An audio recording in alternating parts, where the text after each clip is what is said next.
But this is a lot of those sentiments that have shown up in those emails. First, I want to thank Arts Equity Nashville for your unpaid labor in doing the work that Metro Arts staff, commissioners, and even journalists have failed to do.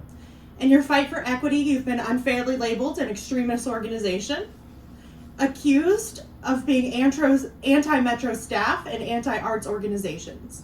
Yet the reality is that staff and arts organizations that are truly aligned with the community have supported your efforts every step of the way. Under the leadership of Director Singh, Metro Arts made historic progress towards equity, ensuring that funding reached artists and communities that had been systematically excluded for decades.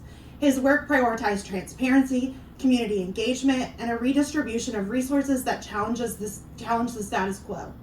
After the Arts Commission reversed their equitable funding vote in August 2023, they discovered that their decision posed a significant liability under Title VI. In response, the Arts Commission used Director Singh as a scapegoat, misleading the public and working to remove him. I remember emailing Director Singh multiple times after watching commission meetings online, both impressed and confused by how he remained so composed while being openly disrespected and misrepresented in front of his peers. Now, after his removal, I have watched Metro Arts make decisions that aid in decreasing future Thrive applicants, ultimately allowing art monopolies to continue receiving an outsized share of funding without a fight. These decisions, made by Metro Arts, dictated in part by Metro Legal and Metro Finance, have not only failed to serve the community equitably, but have actively harmed the very artists these programs were designed to uplift.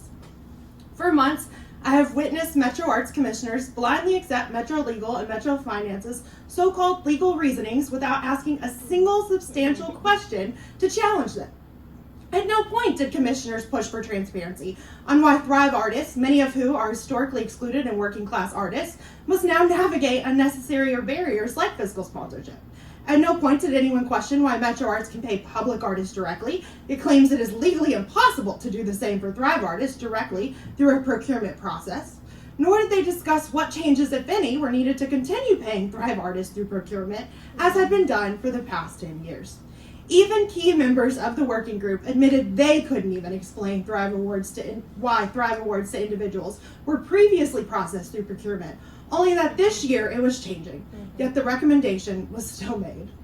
Metro Arts leadership, Metro Legal and Finance, and local media have consistently omitted key details, framed narratives with misleading and opportunistic starting points, and spoken in vague terms that prevent real solutions from being built. I began to realize that the same tactics I saw unfolding at the federal and state levels were happening right here at Metro Arts. The most insidious part was watching media and public figures intentionally repeat claims as facts, omitting key details, or simply quoting an authority figure without providing any evidence. Since 1987, nearly 70% of Metro Arts funding has gone to 10 organizations. Rather than addressing this historic imbalance, Metro Arts is now creating additional obstacles for individual artists.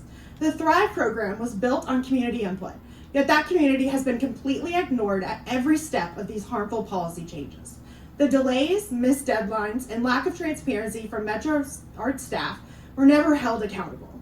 Instead, artists, the ones who have already been forced to wait, to adjust, to scrape together resources, are the ones being punished. Yep. It's time for this commission and the city to be honest. These decisions are not about legality, they are about control. They are about maintaining a system that continues to work for a select few while dismissing the concerns of those who have been historically excluded. People have asked me why I care so much about Director Singh's removal, increasing Thrive funding, and rejecting fiscal sponsorship. It's because I know that if this type of corruption can happen in a department like Metro Arts, one they consider unimportant, it can only be imaginably worse when the same tactics are used in education and policing. Artists in our community deserve far better than the leadership and government we've had this year. Oh, I'm clapping on that. Yeah, I'm taking notes. Ooh, thank you, Nicole. Oh my goodness.